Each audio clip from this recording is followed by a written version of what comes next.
Sakai, Sanke, two magical words, go together absolutely wonderfully. Further to that, these are from the amazing Dragonball parent set. So the Dragonball set is a cross of a female Issashowa with Sakai Sanke.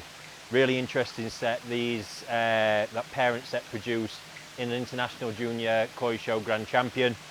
And yeah, just really quirky. You get both varieties off, so there are Dragonball Showa in existence and Dragonball Sanke. Now I'm expecting some really interesting stuff to come from the Sumi on these and seeing how the body generally does. I've also got fish from other Sakai lineages in a different pond. These are being kept isolated just to see at the end of it how they differ from what I know Sakai Sanke to be, if there's any differences in Sumis, body growth, etc. All those different things. This is the best way to learn. You know, I can get as much theoretical knowledge from books and the breeders as I want, but this is the way to see what really happens and if there is any difference with that particular parent set. Not easy to get hold of, not even guaranteed to ever get them again if I do like what I see. So really going to make the most of it now. It was 300 pieces originally that arrived.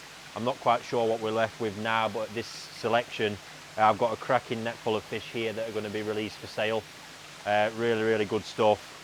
Just it's numbers at this point. I didn't actually want to really sell any of these, but unfortunately, just with pond space, the pond that these are in is going to be used for a mixture of smaller growing Sanke, or the smaller fish, Dragonball Sanke and Dainichi Kohaku, and then the pick of the bigger size are going to go in with the Dainichi Kohaku in the bigger pond, but I've got to be really strict on numbers, which I'm finding difficult, I'm not going to lie.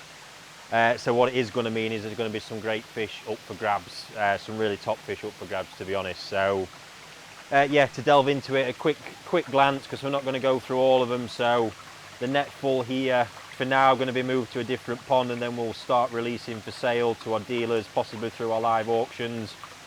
And then the net here is again still got to be sorted through. I've got to do the size grading on these, but I mean, my God, I'm seeing some impressive stuff already. See them there as they break through the water, the skin's just absolutely gleaming. All them typical Sakai characteristics starting to show through already.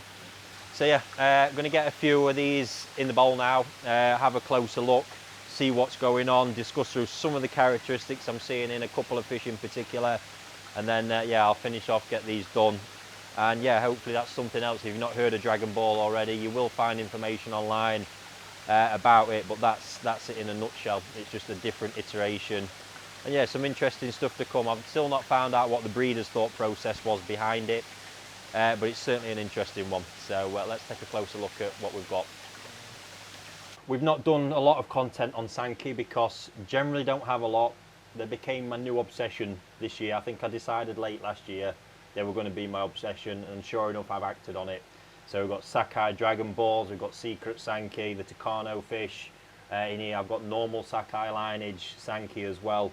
Yeah, not cut any corners with that one. So they're an interesting variety. I think I've mentioned before that a lot of people say they don't get Sanke, but for me, I think when you get the right Sanke, they are the most elegant of all the Go Sanke, but they are a challenging variety, and I think it's knowing and understanding what's going on that throws people. And this mixture of the Showa blood thrown in here doesn't make it any easier for people, because you are seeing, and I am already seeing, some characteristics that are treading a fine line between what's what, to be honest. And that's what I've got in here to show you. So yeah, I think if we probably look first of all, I mean, Sanke, the thing is with Sumi, two things can happen. In some lineages, it can be too heavy. I'm thinking probably talking Matsunosuke here. Heavy Sumi and Matsunosuke tends to get heavier with age and can become too much. What we've seen, however, in some lineages, a little bit where Marido blood's been based, and Taniguchi's particularly got a line of this, where they start off heavy as younger fish, and as they grow and everything stretches out, the Sumi actually pulls and contracts and proportionally becomes smaller as the fish grow and get bigger. So that's an element, that's one that certainly confuses people, and there's a couple of fish in here I'm thinking of are sort of heading that way. As well as one along the first line examples where it's possibly going to be a little bit too heavy. But time's going to tell with that one. And then we've got the others where they can show baby Sumi. That Sumi can drop off as they start growing. It's got to emerge, and you've got a lot of Sanke that end up looking more like Kohaku when they're younger. and those Kohaku looking Sanke slowly develop that sumi over time. So they're a little bit more of a gamble because you can't see what's going on. There's loads of variations and all these little things to think of when you're considering the variety. This is the one that's going to cause confusion because you've got big, blocky, heavy sumi that's very Showa-like, but this is very much Sanke.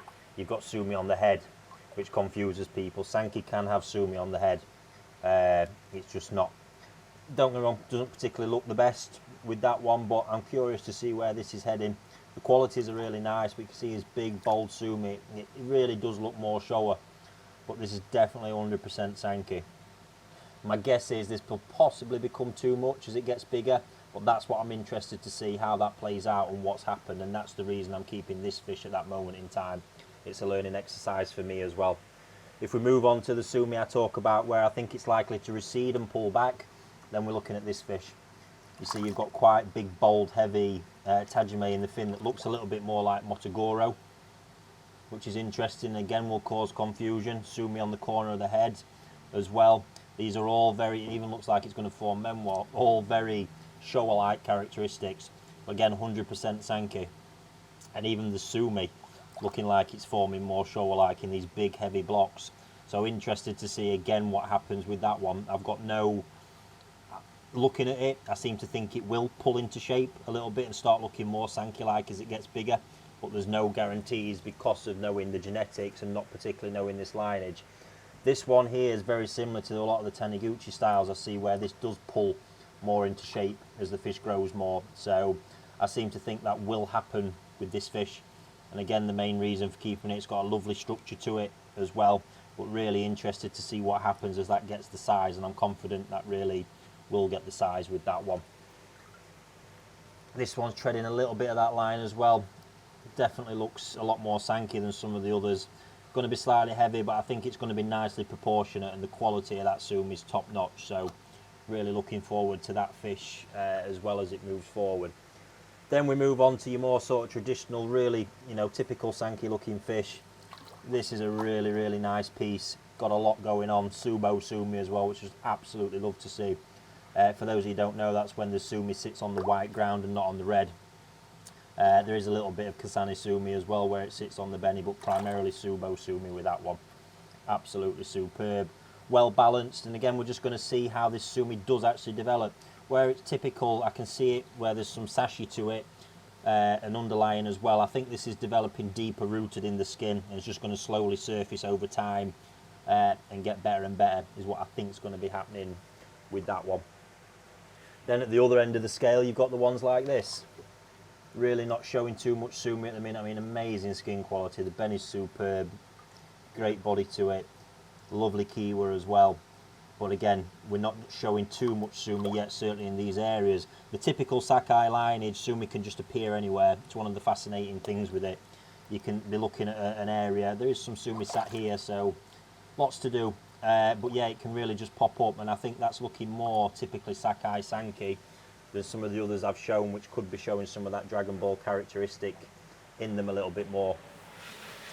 And then, yeah, we've got, obviously you can see in here as well, we've got a bit of a size differential going on like we had with the Dainichi Kohaku, if you've seen that video, which is something I'm going to have to work on. You can see here like two fish side by side, if we can get them. Just a massive difference in bone structures, this one and this one here. Huge difference in bone structures. Again, not a bad thing, we just know we're going to get more growth out of this one. But when it comes to this fish, we need to give it the right conditions in order to thrive. I'm looking at that thinking that could potentially be a really strong koi show piece. I think it's got all the characteristics, but we need to make sure it's in the right environment in order to maximise the growth out of that fish. If it's somewhere too competitive, it is going to miss out a bit, unfortunately, but if we're mindful of it, we can see that. And then we've got the gamble fish. So I don't even think it's a gamble really, but something you need to have an eye for with Sanke, because a Kohaku pattern can go a long way with a Sanke, but not essential still. So this piece I'm looking at here, I can see there's loads of sumi mid-body in it. And with the distribution of beni as it is, if that sumi does come in the right way in the right places, we could be onto a seriously good piece with that, because there's lots and lots of quality. The sumi showing down the side is forming of a really nice quality. So that's a fish that just needs time to potentially develop that pattern. The qualities are all there. Give it the time and see where we get later on. Very important with Sanke that you do that. This one here is the same. Although I have seen with this one already, there has been some sumi fallback on this. But again, just a simple Benny pattern, but when you add the sumi dimension onto it, this fish is just going to transform. And I think possibly we could be looking at one of the top pieces here, all said and done. Nice mixture of Kasane and Subo Sumi again. Really like the body as well, so plenty to do with that fish.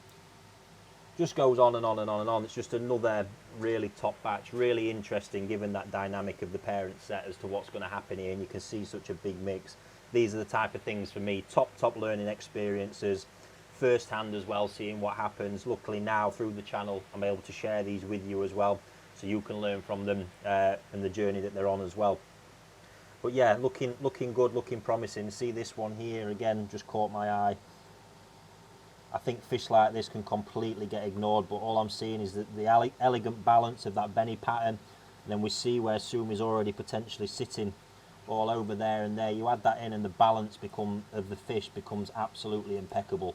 Certainly can't ignore them because the skin quality, Benny quality is really high. There's a great softness to it. Technically could be an absolute superstar. Just with Sanke you need to give those fish the time.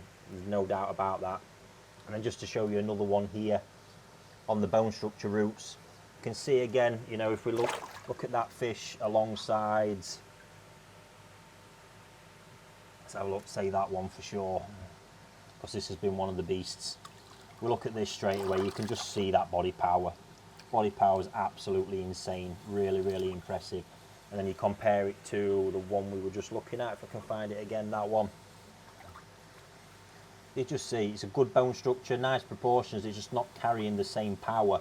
And that's more in the width of the body at this point. So there's good length to that head, there's just not the width there and at the mouth as well. And that's what makes the difference in that overall growth and development phase. So yeah, I hope that's a bit of an education in Sanke for you. Like I say, there's going to be variables in this that aren't going to be in other lineages, even variables that aren't in other Sakai parent sets. There's going to be some crossover in characteristics, absolutely, but I think this is going to throw some curveballs. So yeah, exciting stuff.